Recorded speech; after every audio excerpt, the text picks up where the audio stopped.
సత్యనారాయణ గారు, ఈ మధ్య కాలంలో ఐపీఓల హవా బాగా నడుస్తుంది గదా! సో, ఎందుకంటారు?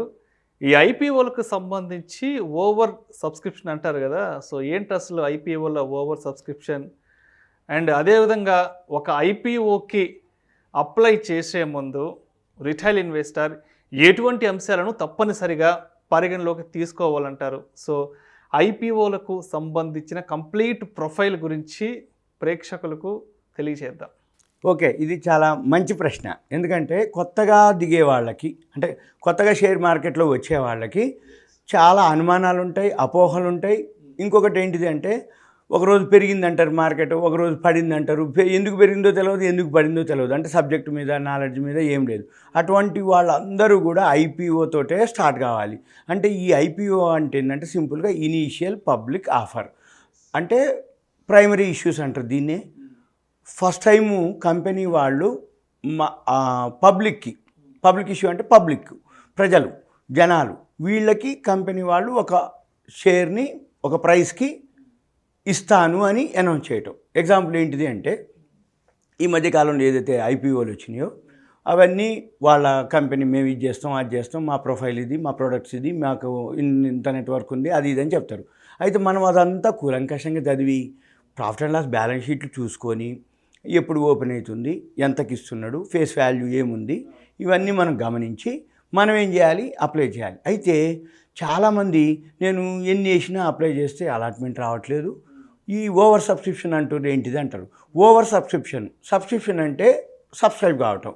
ఓవర్ అంటే ఏంటిది? ఎక్కువ కావటం అంటే ఏంటిది? సపోజ్ ఒక ఎక్స్ అనే కంపెనీ, వై అనే కంపెనీ ఒక 1000 కోట్లకి నేను ఐపీఓకి వచ్చినా అంటాడు. అంటే మనం 1000 కోట్లకి అంటే అతనికి ఫండ్ 1000 కోట్లు కావాలి, కానీ ప్రజలు పబ్లిక్ 2000 కోట్లు ఇచ్చిర్రు అనుకోండి, అంటే ఏంది? 2 సార్లు సబ్స్క్రైబ్ అయినట్టు, అంటే 2 టైమ్స్ సబ్స్క్రిప్షన్. అప్పుడు ఏం చేస్తారు కంపెనీ వాళ్ళు? ఇద్దరికి ఒకళ్ళకి ఒక షేరు అలాట్ చేస్తారు, అంటే ఆ ప్రోరేటాలో.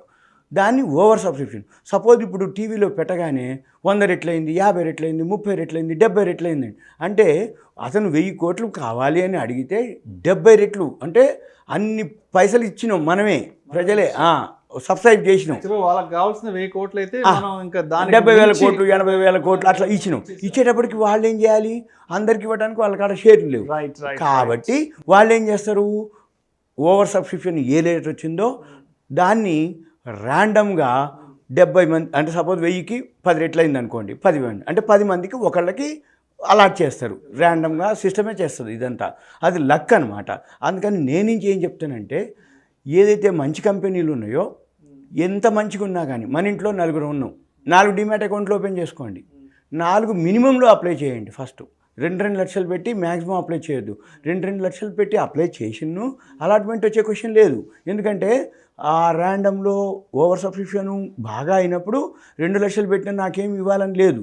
ఇంకొకటి, జనరల్గా 3 కేటగిరీలు ఉంటాయి ఒక ఇష్యూలో. స్మాల్ ఇన్వెస్టర్సు, అంటే 2 లక్షల రూపాయలు అప్లై చేసే వాళ్ళందరినీ స్మాల్ ఇన్వెస్టర్సు, 2 లక్షల పైన అప్లై చేసే వాళ్ళందరినీ HNI, high net worth individuals, QIBs, qualified institutional buyers, qualified institutional bidders, వాళ్ళే. అంటే ఏంది? మన కోట అంటే ఏంది? ఎగ్జాంపుల్, మనం స్కూల్లో జాయిన్ కావాలి, బీసీ కోట, ఎస్సీ కోట, లేడీస్ కోట, ఫీమేల్ కోట, ఆర్మీ కోట, ఏదైతే కోటాలు ఉంటాయో జాబ్లో కూడా ఏవైతే కోటాలు ఉంటాయో అలానే మన కోటా ఉంటుంది. అంటే ఒక 1000 కోట్లు ఐపీఓకి వస్తుండు ఒక కంపెనీ అంటే, స్మాల్ ఇన్వెస్టర్స్కి ఎన్ని షేర్లు ఇవ్వాలి, హెచ్ఎన్ఐలకి ఎన్ని షేర్లు ఇవ్వాలి, మ్యూచువల్ ఫండ్స్కి ఎన్ని ఇవ్వాలి, ప్రోరేటా ఉంటుంది. ఆ ప్రోరేటాలో మన కోటాలో మనకి ఎలిజిబిలిటీ ఎంత ఉందో చూసుకోవాలి. అయితే ఇక్కడ లాజిక్ ఏంటంటే, ఓవర్ సబ్స్క్రిప్షన్ ఎన్నిసార్లు కనుక అయితే ఆ కంపెనీ లిస్టింగ్ ప్రైసు అన్ని రెట్లు ఉంటుంది. అంటే అందరి దృష్టిలో పడింది, అంటే వారికి ఎవరికి అలాట్మెంట్ రాలేదు, అమ్మ రిఫండ్ వచ్చింది, ఎట్లా సరే కొనాలి, ఏదైనా సరే కొనాలి అని చెప్పేసి ఒక్కరోజు ఏం చేస్తారు?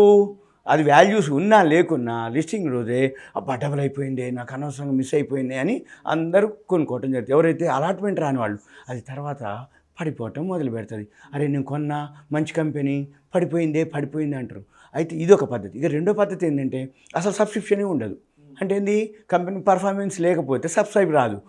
ఎప్పుడైతే 2 లక్షలు పెడతావో 2 లక్షలు నీకు ఇచ్చేస్తాడు. ఎప్పుడైతే సబ్స్క్రిప్షన్ కాదో, నీవు ఫుల్ అలాట్మెంట్ నీకు వచ్చిందో, అది ఇష్యూ ప్రైస్ కూడా ఉండదు, బిలో పార్ అయిపోద్ది. బిలో పార్ అంటే ఏంది, ఏదైతే ఇష్యూ ప్రైస్ ఇచ్చిండో అంతకంటే డౌన్ అయిపోద్ది. అమ్మా దొరికిపోయింది అంటాడు. ఇక నువ్వు చేసేది లేదు. ఎందుకోసము అంటే ఇలాంటి ఈ మధ్య కాలంలో నువ్వోకో అని ఒక కంపెనీ ఉంది, కార్ ట్రేడ్ ఉంది. ఆ రెండు కూడా ఫర్మ్ అలాట్మెంట్.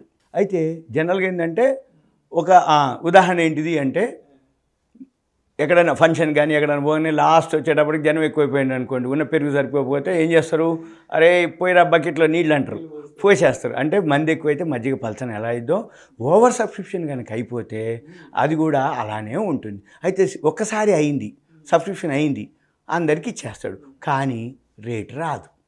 ఓవర్ సబ్స్క్రిప్షన్ వచ్చినప్పుడే రేట్ వస్తుంది. మనం ఏం చూడాలి, ఓవర్ సబ్స్క్రిప్షన్ కానీ ఇది కానీ ఏదైనా సరే మినిమంలో కనుక అప్లై చేస్తూ పోతే ఒకవేళ అలాట్మెంట్ కనుక వచ్చినను ఏం కాదు.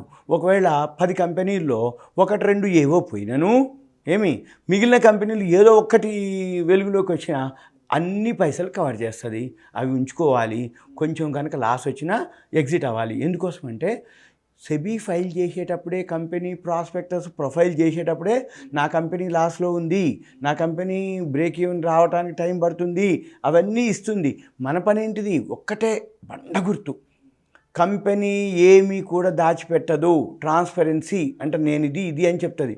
మన పని ఏంటిది, ఒక కంపెనీలో ఇన్వెస్ట్ చేస్తున్నామంటే కంపెనీ యొక్క స్థితిగతులు, కంపెనీ యొక్క మంచి చెడులు తెలుసుకోవాల్సిన బాధ్యత నీది. ఇక కంపెనీ బాధ్యత ఏంటిది, మా కంపెనీలో నువ్వు ఇన్వెస్ట్ చేస్తున్నావు అంటే మా కంపెనీ యొక్క స్టేటస్ అనుకోండి, profit and loss balance sheet, మా ప్రమోటర్లు, డైరెక్టర్లు ఎవరు ఏం చేస్తారు, మాకి గవర్నమెంట్ రాయితీలు ఉన్నాయా లేవని అవన్నీ తెలియపరచవలసిన బాధ్యత కంపెనీది.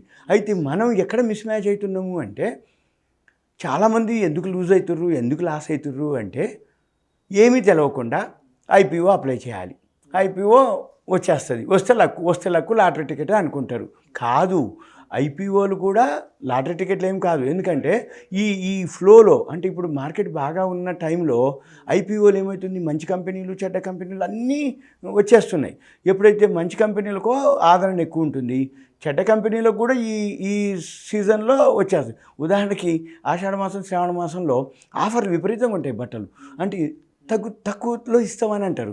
ఈ తక్కువలో ఇస్తున్నాం అంటే ఏంటిది అర్థం, ఏమి లేదు, అంతకుముందు నుంచి మిగిలిపోయిన ఓల్డ్ స్టాక్ అంతా తూకాల లెక్క అమ్మేస్తారు. అది మనం కనుక తెలుసుకుంటే ఏమి లేదు. తెలుసుకోకపోతే అబ్బా ఆఫర్ ఉంది సంవత్సరానికి కొంటే ఎక్కడ కట్టినా ఏం కట్టినా ఇది పాత షేర్ మాదిరే కనపడుతుంది. అలానే మనం కూడా ఫస్ట్ ఆ కంపెనీ ప్రొఫైల్ చూడాలి, కంపెనీ ప్రాస్పెక్టస్ చూడాలి, కంపెనీ వెబ్సైట్ చూడాలి.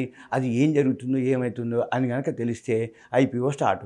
జనరల్గా ఐపీఓలోని ఎందుకు అప్లై చేస్తారు అంటే ఈ షేర్ మార్కెట్లో ఏమవుతుందంటే ఒకరోజు కొంటే పెరుగుతుంది, ఒకరోజు కొంటే తగ్గుద్ది. ఐపీఓకి అట్లా లేదు, ఒక రేట్కి ఇస్తున్నాడు, అమ్మయ్య ఇక తగ్గితే బ్యాడ్ లక్కు, పెరిగితే మన లక్కు. అందుకని ఇదైతే ఎక్కువ నష్టం రాదు, అట్లని ఎక్కువ లాస్ కూడా రాదు. ఇది సింపుల్గా ఐపీఓకి ఉన్నటువంటి ఇన్ఫర్మేషన్. ఇంకా ఏమైనా డౌట్స్ ఉంటే మీరు నాకు పేరు, ఏరియా, వాట్సాప్ మెసేజ్ పెట్టండి. మిగతా వాటిలో ఇంకా కూలంకషంగా డిస్కస్ చేయడానికి వీలవుతుంది. ధన్యవాదాలు. Thank you so much Satyanarayana గారు. ఐపీఓలకు సంబంధించిన కంప్లీట్ స్టోరీని ప్రేక్షకులకు చాలా క్లియర్ కట్గా తెలియజేశారు. Thank you so much sir.